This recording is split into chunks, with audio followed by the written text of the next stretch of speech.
हाँ बिल्कुल राहत, आज के बजट पर चर्चा करने के लिए हमारे बीच में स्वयं मुख्यमंत्री डॉक्टर रमन सिंह हैं। हम डॉक्टर साहब से जानना चाहेंगे कि अगर थोड़े से शब्दों में हम जानना चाहें आपसे कि आज के बजट को कैसे देखते हैं आप?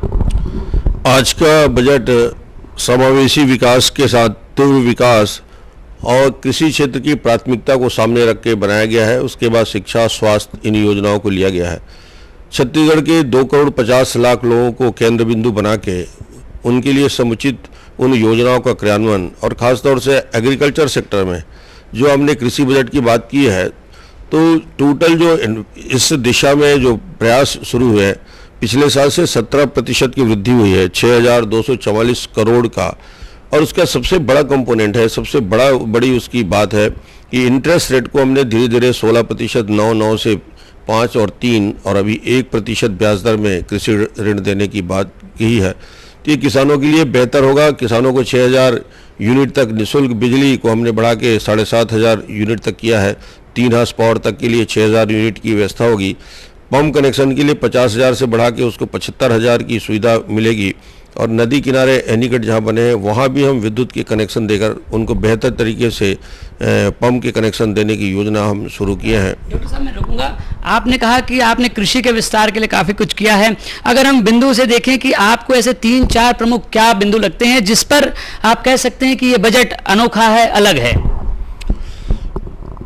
देखिए, बजट में हमने एग्रीकल्चर, उसके बाद हेल्थ, और हेल्थ में जैसे मैंने कृषि में बताया कि कृषि में हमने जिन 4-5 बड़ी योजनाओं का क्रियान्वयन किया, करीब 290 करोड़ से ऊपर 300 करोड़ हम किसानों को जो 50 रुपया बोनस देना है उस पर उनको लाभ होगा। सिंचाई के पंप के कनेक्शन को उनको सुविधा होगी। आने वाले समय में स्वास्थ्य के लिए यदि हमने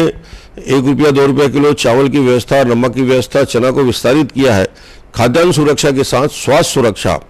यूनिवर्सल कार्ड की जो योजना है जिसमें हमने बीपीएल की श्रेणी, एपीएल की श्रेणी को छोड़कर छत्तीसगढ़ के सभी परिवारों को 30,000 रुपया तक के स्वास्थ्य के लिए स्मार्ट कार्ड दिया जाएगा, जिसमें उसका परिवार चिकित्सा करा सकता है। और ये अपने आप में देश का एक पहला राज्य है जो सभी परिवारों को स्वास्थ्य सुरक्षा की दृष्टि से चिन्हांकित कर रहा है। डॉक्टर साहब, आपने कहा कि आपने यूनिवर्सल बीमा योजना शुरू की है। विपक्ष का ये आरोप है कि आप सिर्फ पीठ थपथपाने वाली ये बातें कर रहे हैं, क्योंकि कृषि के अलग बजट के नाम पर आपने कुछ विभागों के बजट को एकजाई करके रख दिया। आपने स्वास्थ्य को लेकर के बजट प्रावधान तो रखे हैं, लेकिन मूलभूत सुविधाएं अभी भी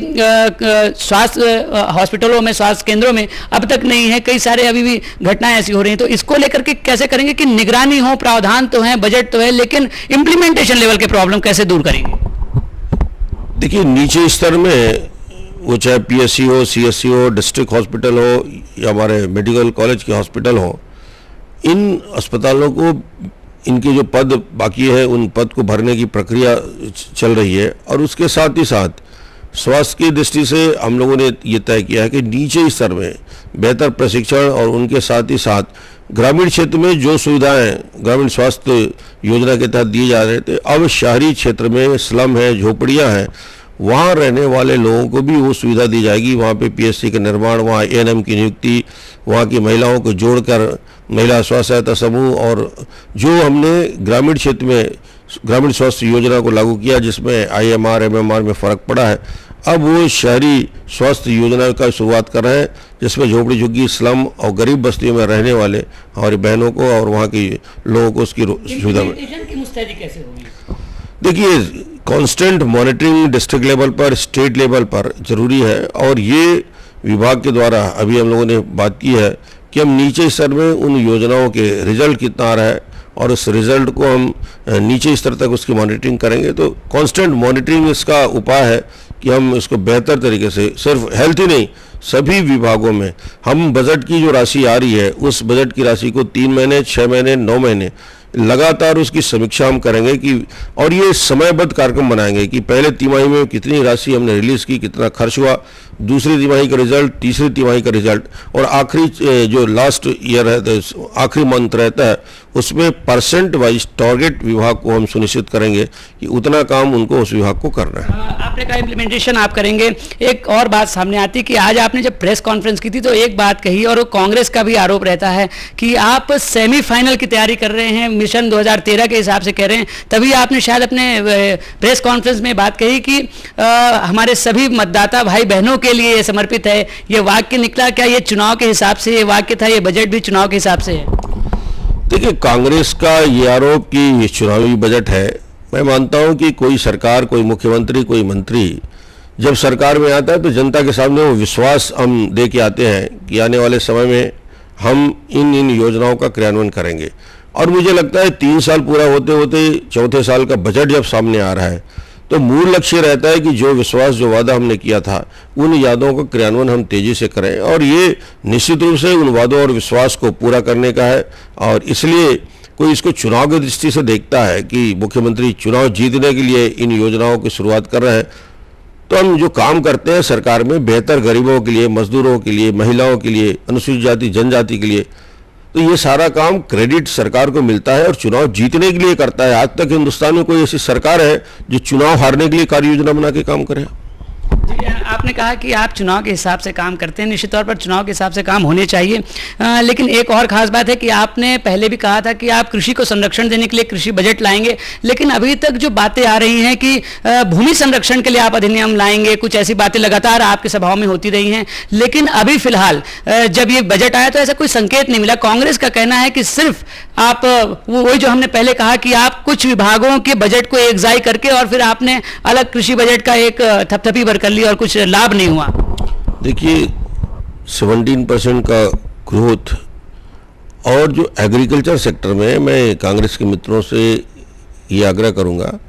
कि जो राष्ट्रीय स्तर में पिछले 5 साल का 2.3, 2.4, 2.34% का कृषि क्षेत्र में उनका ग्रोथ दिखाया है राष्ट्रीय औसत, और छत्तीसगढ़ यदि 6.67 का ग्रोथ कर रहा है, यदि छत्तीसगढ़ को कृषि कर्मण पुरस्कार मिलता है उत्पादन के लिए, यदि 6,400 करोड़ की धान हम खरीदी कर रहे हैं, छत्तीसगढ़ में यदि उत्पादन बढ़ाने के लिए यदि राष्ट्रीय स्तर में पुरस्कृत किया जाता है, तो ये एग्रीकल्चर सेक्टर में 1 साल के बजट नहीं, लगातार पिछले 5 सालों में, 8 सालों में हमने इसकी प्राथमिकता रखी और उसमें सिंचाई की व्यवस्था, बिजली की व्यवस्था, धान खरीदी की व्यवस्था, अच्छे बीजों की व्यवस्था और उनके प्रशिक्षण की, ये एक साथ चलने वाला विषय है। और इंटीग्रेटेड एक्शन प्लान यदि सहकारिता क्षेत्र कर्ज देता है, सिंचाई विभाग यदि पानी के लिए उनके लिए नहर और बांध बनाता है, ऊर्जा विभाग यदि उनके लिए बिजली प्रदान करने के लिए छूट देकर 75,000 तक जो हमने छूट की है वो प्रदान करता है, तो मुझे नहीं लगता कि इस एग्रीकल्चर सेक्टर में अलग अलग क्षेत्रों के द्वारा किए गए इन्वेस्टमेंट में बढ़ोतरी करने का काम किया है। वो सेक्टर में काम पहले भी चल रहे थे, मगर अभी जो हमने कृषि बजट का स्वरूप दिया है तो उसमें राशि ज़्यादा की है, 17% का ग्रोथ भी हुआ है और ज़्यादा से ज़्यादा केंद्रित हम कर रहे हैं कि किसानों को बेहतर सुविधा मिले, किसान को अच्छे किस्म के बीज मिले और आने वाले समय में सिंचाई का प्रतिशत लोगों को बढ़े। ये बड़ा लक्ष्य लेकर हम काम कर रहे हैं और इसका इफेक्ट और इसका असर पिछले वर्षों में आपने देखा है। और इस बार जो बजट हमने लाया है, निश्चित रूप से अंतिम व्यक्ति तक, किसानों तक, मजदूरों तक ये बजट बेहतरी के लिए जाएगा। आपने बहुत सारे प्रावधानों की बात कही है, लेकिन बेरोजगार, चूंकि यहाँ पर अब शिक्षित बेरोजगार भी बहुत हैं, अकुशल बेरोजगार भी बहुत हैं, ऐसे में बेरोजगारों के लिए कुछ स्पेसिफिक प्रोग्राम आपने क्या लॉन्च किया है इसमें? देखिए, 2 विषय है कि एक तो प्रशिक्षण और दूसरा जो हमारे तकनीकी शिक्षा में पढ़ने वाले बच्चे हैं, मेडिकल कॉलेज में पढ़ने वाले, इंजीनियरिंग कॉलेज में पढ़ने वाले बच्चे हैं, दूसरे तकनीकी शिक्षा में, उनकी सबसे बड़ी दिक्कत है कि युवा यदि पढ़ लिख के छत्तीसगढ़ में और छत्तीसगढ़ के बाहर अपने पैरों में खड़ा हो सके, तो उसकी सबसे बड़ी दिक्कत थी उसका इंटरेस्ट रेट। अभी हमने तय किया है कि ऐसे परीक्षाओं में जो कॉलेज में जिनका प्रवेश होता है, उन बच्चों के लिए 4% की ब्याज दर में शिक्षा ऋण दिया जाएगा, ताकि वो बच्चे अपने पैरों में खड़े होकर रोजगार के अवसर भी ढूंढें और उसके साथ ही साथ नए अवसर। हमने बताया आज की पुलिस की भर्ती, शिक्षाकर्मी की भर्ती और पीएससी और दूसरे माध्यम से भर्ती, नए जिले निर्माण के बाद 2006 पोस्ट का सृजन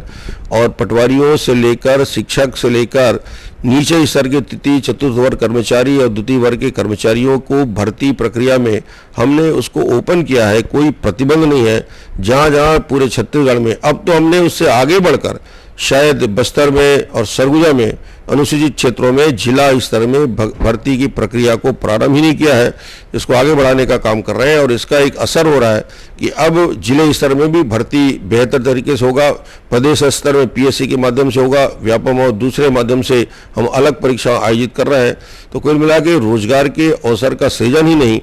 रिक्त पदों को भर्ती करने की प्रक्रिया भी हमने तेजी से जारी की है और पिछले 3-4 सालों में हमने 30,000 से ज़्यादा पुलिस में ही भर्ती किया है। आपने पुलिस भर्ती की बात कही है, लगातार कानून व्यवस्था की स्थिति चरमराती सी नजर आती है, खासकर हत्या, डकैती, लूट, ये घटनाएं बहुत बढ़िया विकास हुआ है, ये अलग चर्चा का विषय हो सकता है, लेकिन आम लोगों को ये हिंसा जो हो रही है, जो ये हत्याएं और लूट, ये सारी जो बातें हो रही कानून व्यवस्था से जुड़ी हुई है, इसको कैसे आप कंट्रोल करेंगे? बजट में प्रावधान करने मात्र से क्या इसका समाधान हो जाएगा? देखिए, पुलिस की प्रशासन की व्यवस्था हो, चाहे नक्सल क्षेत्र हो, चाहे सामान्य क्षेत्र हो, हमने पिछले वर्षों में इस स्थिति को बेहतर, यहाँ के होली, दिवाली,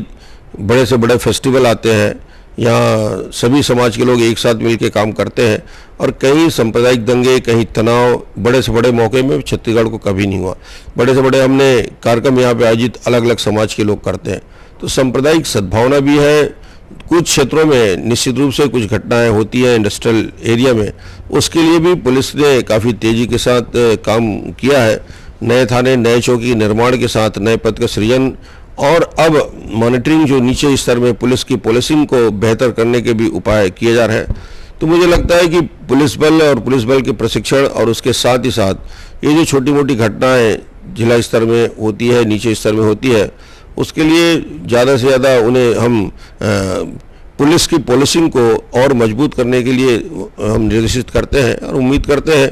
कि छत्तीसगढ़ में आने वाले समय में और बेहतर कानून की व्यवस्था तो अच्छी है और उसको बेहतर किया जाएगा। तो जिराहत, तो डॉक्टर रमन सिंह का कहना है कि बजट के जरिए जहां सामाजिक विकास होगा वहीं बेहतर पुलिसिंग के जरिए कानून व्यवस्था मजबूत होगी और विपक्ष के जो आरोप लग रहे हैं कि ये निराशाजनक है, उसको डॉक्टर रमन सिंह ने खारिज करते हुए ये कहा कि विकास की जो बातें हैं, जो आंकड़े हैं, जो जनता के जुबान पर आ रहे हैं, उनको भी कांग्रेसियों को देखना चाहिए। इसके साथ साथ उनको उम्मीद है कि आने वाले दिनों में ये जो बजट आज आया है, इसका जब इम्प्लीमेंटेशन होगा तो लोगों के चेहरे खिलेंगे। और जहां तक मिशन 2013 की बात है, तो मिशन 2013 के लिए जब वो सत्ता में हैं तो सत्ता की चिंता करना भी उनका एक दायित्व है। इस नाते अगर बजट में ऐसे प्रावधान हैं जो कि जन कल्याणकारी हैं तो इसे स्वागत किया जाना चाहिए। इसलिए उन्होंने अच्छे शब्दों में कांग्रेसियों पर एक प्रहारी कर दिया कि आप भी अगर ऐसा किए होते तो संभवतः